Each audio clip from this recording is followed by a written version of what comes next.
We finally figured out the problem on that IPS job, the Volvo pod job. We had the boat here for a long time and nobody could figure it out. And you guys won't believe what it is.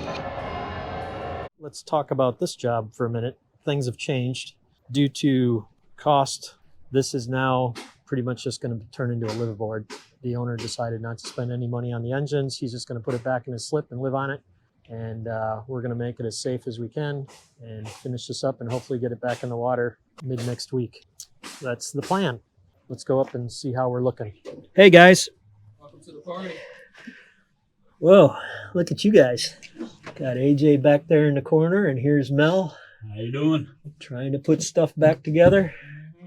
Good times. At least everything will be hooked to the bonding system. Yes, finally. Be the best part about this boat. Yep, probably, but it needed it, you know. So, you guys doing good? Yes, sir. Yes, sir. He's good. He's good. So I'm kind of thinking, you know, I know we talked about being done today. Don't rush it. May do it right. But let's try to tentatively plan on being done early next week. Okay. Tuesday. Well, I can't finish today because I don't have for the threaded rod. things, you know. Yeah, that'd be the only easy to thing do I think though. it's going to stop us. But I got that threaded rod on order. And ooh, you know what? I'm gonna check with Steve at Key West Welding. He might have some. I He don't has a know. whole 10-foot, 20-foot container full of stuff like that. Yeah, I know. That's what I'm wondering if he has threaded rod. I just thought of that. About that. All right, you guys good? You need anything? I think we're good. All right, call me if you need me. 3 days later. All right, more problems. Dripless coupling seals are leaking.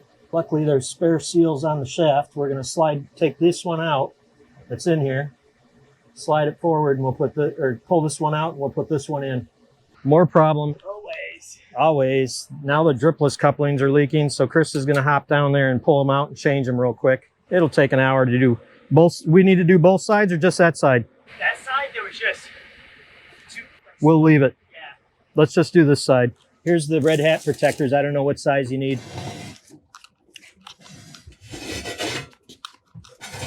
Got those props off. We're going to have them for a couple of months, it looks like. Well, not a couple months, but probably a month at least before we need them because they're rebuilding the engines on that boat. So fortunately, I got to store them now. The guys are over here working on another running gear boat. A lot of work on inside stuff on this one. You can see Mel's over here. How's it going, Mel? It's going. We were trying to put this boat in the water. Well, we did put it in the water. Dripless couplings were leaking. That's not something we worked on. And when we tried to change the seal on the starboard one, it started leaking even worse. At that point, I made the decision to go ahead and pull it out. And we're going to be changing. We're going to put new dripless systems in on both sides. Well, there's two brands. There's PSS PYI, and then there's Tides Marine. Both have pros, both have cons.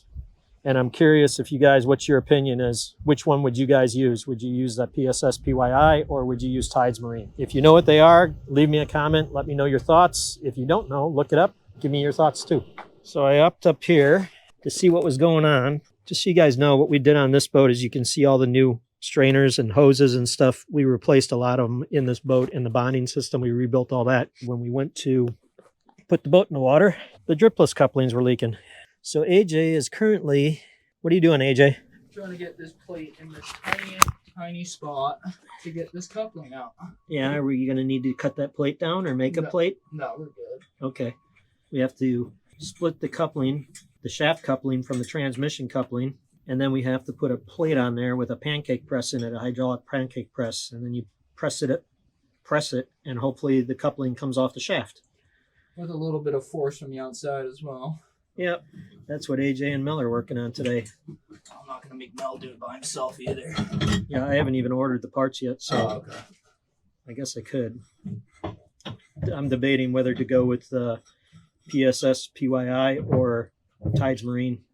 I'm going to be honest with you. I have no idea about the difference between the three. Well, if you look at the port side and the starboard side, that's the difference. He's got two different ones on this boat for some reason. I don't know why. Yeah, would you look at that? Okay. So somewhere along the line, somebody did that. It wasn't us. Yeah, no, I was thinking about it because, well, one, these coupling bolts were Allen heads. These ones are hex heads. Right. Some of these look newer. Like Mhm. they don't even have any rust or buildup on them. So I was like, someone definitely took that off not too long ago. But Yeah. I don't know who. Hang on.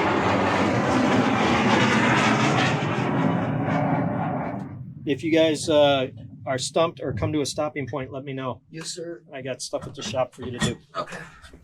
Here, let me turn your music back on. I got to turn the music off. Yeah, copyright. So I've worked too long, too hard. I am not going to risk anything with our business with this twisted shaft. It's just too much.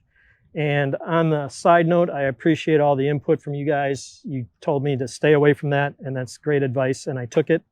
The good news is, after some conversations with the owner, he is now on board, and we are getting a new shaft. So the diver just got out of the water. Hey, CJ.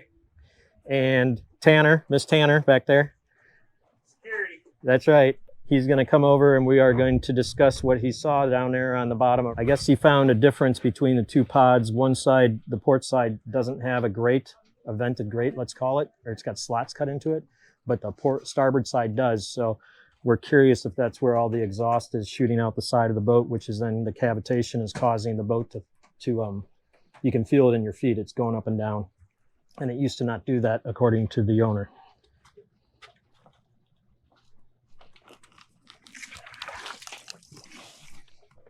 Hang on. Okay, drop it down.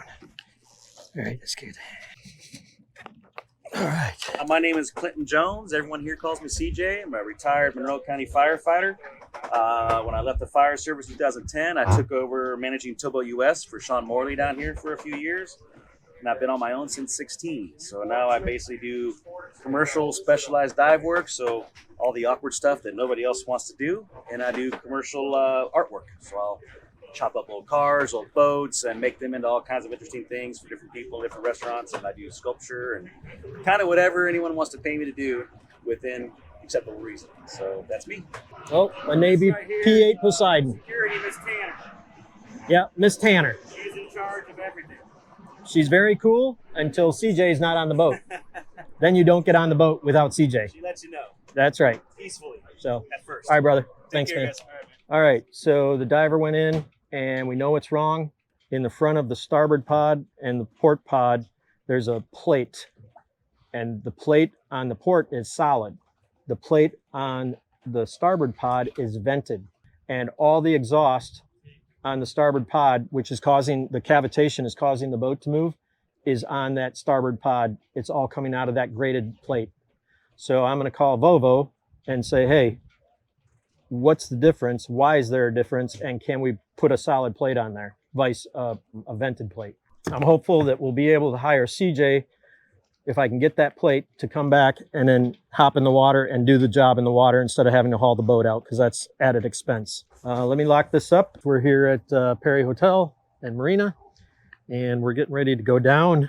We're going to remove a grate and put this solid plate in on the IPS. We got some new hardware right there too. And this, I'm hoping, is going to solve the vibration and cavitation of the exhaust on the side of the hull. We dove it a couple weeks ago, and that's what we discovered. We will see if this takes care of the problem. I'm hopeful. And then we're going to hop next door to my buddy's boat, and we have to inspect the running gear, inspect the bottom plate, inspect the bow thruster, inspect the props. I know that one of the props has really bad electrolysis on it, so we may have to get a new one or something like that. Okay, CJ is just setting up right here to dive in there and hopefully wham bam, thank you, and get that plate replaced, and then we'll start it up, and like I said, hopefully this solves all our problems. Then we'll move over to that boat over there, and I'm going to have him inspect the bottom. Got some issues need to think about. CJ is a local diver down here that I use. CJ, what's the name of your company one more time? Warhorse LLC, Warhorse Specialized Marine Services. So if you're in Key West and you need a diver, CJ's who I call.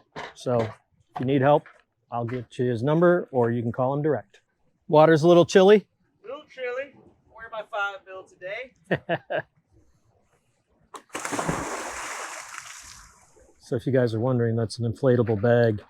Then it'll suspend his bucket underneath of it so that it'll just float down there. It won't sink. So we're replacing the vented one, right? Yes. Got it. Other side. so you can see the difference here. You know what? Yep, looks like it's going to be the right one. I set up. This has an internal wick. That's the only difference. So, Yeah, the holes all line up. I think we're good. all right. Very good. Well, that's going well. Get this new one put on. And we'll go start her up. Here he comes. Let's see what we came up with. All set. Looks good. Okay, are we good to do what we did last time? Have you over on the side, and I'll start that engine, and you can take pictures and video. Oh, I think you might have dropped something. Uh-oh. Shoot. That's why I put it in my bucket so I could grab the little bitty screws, Yep. and it somehow fell. Sorry, Okay. it is All what it is. Yep. You want me to get a camera on this? If you Photo can. first? Okay. Yeah. Okay, make sure CJ's all clear. You all set?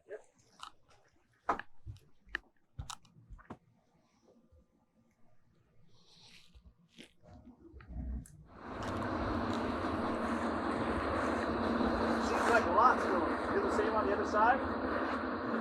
I'll start it up after we finish this one. I say you want to get them both, and I'll film them both running Okay. at the same time. Okay, gonna start the port. Okay. Okay, we're gonna start the other one so he can compare both of them. Be sure to subscribe, give us a thumbs up, and keep watching. So before, all the exhaust was coming out way up here. Now it's more coming out back towards the seam of the swim platform there. So let's go check the port side. This side didn't have any problems. So yeah, you can see where most of the exhaust is coming back here on the same way. And I feel like the shaking is gone in the boat, which is awesome. I'm gonna go up here and feel the floor up here on the fly bridge. Good, good, okay. So I'm pretty excited. I think we got it. The engine's not shaking nearly as much, and the deck's not vibrating. The exhaust looks the same. Gonna go shut them off. Okay. But that seems to be excellent news. I think we nipped this one in the bud. Took a while. I learned some things. Boat's put to bed. Ignitions are off. Engines are off. Let's lock her up. We'll move on to the next one. Yeah, one of the props, I think it's the port one, has really bad electrolysis, I believe. Okay. So let's inspect that, but do an inspection of both props. Check the cutlass bearings. I need to know the condition of the bottom paint and the bow thruster. Is anybody on board? Are we good to go under? Yep, go ahead. Nobody's Not on. For me, just Yeah, I'll go. Yep, I got it. Better, man, better. Better safe than sorry. Ignitions are off.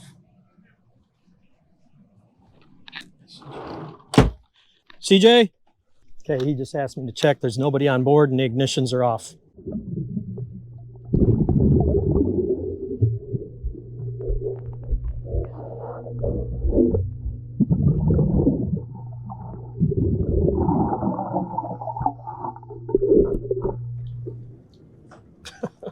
Okay. Well, it's not any good. No wonder the boat was running like crap. All right. Cool things. Trim tabs are all tight. Everything is nice on this side. I believe they're electric, it looks like. Yeah. So there's probably something else going on the starboard. You can see the starboard tab is down just a little bit. Yep. Starboard prop, as you saw, had line on it, and it's loose. Starboard prop is loose. I mean, it's not bad. It doesn't. There's not a lot of room for it to go back and forth, so I wouldn't anticipate any other damage, but it's loose. Are the nuts tight? The nuts, yep, they're off. You got to wiggle the prop. Can you tighten it up for me while you're here? Yeah. Okay. Got everything here to do everything. All right. It's up to you. They are Smith. I do have Smiths. I might be able to get the knocker. I can just tighten this up and leave everything. The rotation is beautiful on both props. It's nice and smooth and buttery. Like, really nice, smooth rotation. Good alignment. Okay. I couldn't make either prop wiggle with the cutlass. I couldn't get any wiggle out of either. Now they're heavy. You know, they're 5 Right. blades. It's not like it's super easy, but everything looks good. When inspecting from the front side of the strut, the cutlass is recessed, so I can't really see so Right. well in there. But everything feels nice and tight. The rotations feel beautiful on both sides. Your port rudder is a little looser than your starboard rudder, but nothing crazy. But there is definitely a little bit more wiggle down on the starboard side. And that's it. Bottom job looks good. Bow thrusters, both props look good. Everything rotates fine. Zincs look good on the bow. Same back here on the stern. I'm going to take another quick look at the stern thruster. but that's it. Okay, so the port prop, is it safe to use? It's got damage. I mean, is it safe until a blade comes off? Sure, but I don't know. You know, it's got some deep cavitation burns in it, Okay, which looks like pits. All the blades are pitted very badly right down where they go attached to the hub. Okay, I would recommend replacement. okay, I don't know that repair is even going to be an option. That's going to be for a prop smith to tell you, because the condition of the material will make a big decision for them. You can't tell that until you get this out of the water, sand it, and get a good look at the actual material. You know? okay. So I probably They should look tell, like different props. There's that big of a difference in the Okay. color and the wear. can you identify the, I got numbers off of the starboard side. Okay. I believe I got what looked like numbers. I won't be able to read it. I'll read it. Hard to see it here. It usually comes out clear on the video. okay, right, because if So it's going to have to be tuned to the starboard prop, they have to be matched. I can tell you that if Dan was going to do it, he'd want them both off. Both so he'd off. Be able to Yep. Have one good one. To Okay. Work with. I'm not sure who you're using or how you want to go about it. I'll probably take them to Dan. Okay, so I just talked to the owner. The starboard prop's loose, so CJ is going to tighten that up while he's in there. Then we're going to order a prop for the port side, and when that comes in, then we'll take both of them off, bring it to the prop shop, and have them both matched up so that we can get them a matching set on this boat, because it appears right now that they're not a match set, which is, I don't know how that ever happened. So problems, come to find out that it looks like the starboard shaft was replaced, or starboard prop, not shaft, starboard prop was replaced at some time, and it does not fit. So now we're going to have to replace both. What you doing up there, Chris? We're going to try to pressure test the cooling system, because if you look right there, that's leaks, and it does look like it's coming from the back side of this fitting, so the chick is not dripping down on it. Okay, Chris. Yeah. This thing's gonna shoot out. Okay, you're good. How's it going back there, Chris? Just drinking some coolant, you know. Alright, port side charger cooler. He's off. And you can see right here where all the coolant has been pulling up at this elbow and leaking out of this gasket here. See all the marks? This is the bottom side of the charger cooler where all of the coolant has been pulling up and eventually eating its way past the seal here and then out the bottom. On the port side, where our leak was coming from originally, buttoned up, covers back on, and we close it up and cool it, and op test it. You know, saw the ton of work we did on, we put that pod in because the seals failed on the other one and it got salt water in it. So we put a whole new pod in there, and we had problems right off the get-go with a vibration problem. And actually it was just a bunch of exhaust was escaping out the side of the pod for some reason. We didn't know why. So we hooked up the Vodia, showed a couple weak injectors. So we changed some injectors, didn't fix the problem. Volvo had me disconnect the whole drive line, take the Vulcan disc off. All that came off, the whole drive line. So there's nothing but a flywheel left, and still had the vibration problem. They sent a tech down here. We didn't really find anything conclusive. We didn't figure it out until we put a diver in the water, which was Volvo's recommendation. They said, put a diver in the water, go take measurements, go look at things and see what's going on down there. So we did that, and the diver noted that on the left-hand pod, which was the original pod, above the propellers, there was a plate like this, solid, plastic, $20. Well, on the starboard pod was this. See, it's open. So what was happening was all the exhaust was escaping from this, which was on the starboard side, just like this, port side, starboard side. And all the exhaust was blowing out and going up the side of the hull and causing a cavitation bubble, which was then shaking the boat and making the engine shake. I had the diver go back down, put this plate in, fix the problem. So that boat is going away on Tuesday of next week. It's going back home. Oh, nice. Yes, finally. Nice accomplishment. Real. Simple things like that cause these kind of problems. Yep. This story begins on the disaster of his last trip of driving the boat, remember? Like $19 right here. I'm glad the diver caught it, and I'm glad it was easy to change out. So, all right, that's the closeout. Thanks for watching. Thumbs up, subscribe, tell your friends about us. I was downtown yesterday, and a couple from Alabama stopped me in the street. just walking down the street, picking up parts, minding my own business. They started yelling at me. I was like, oh, geez. I told my wife last night, I really don't want to be famous.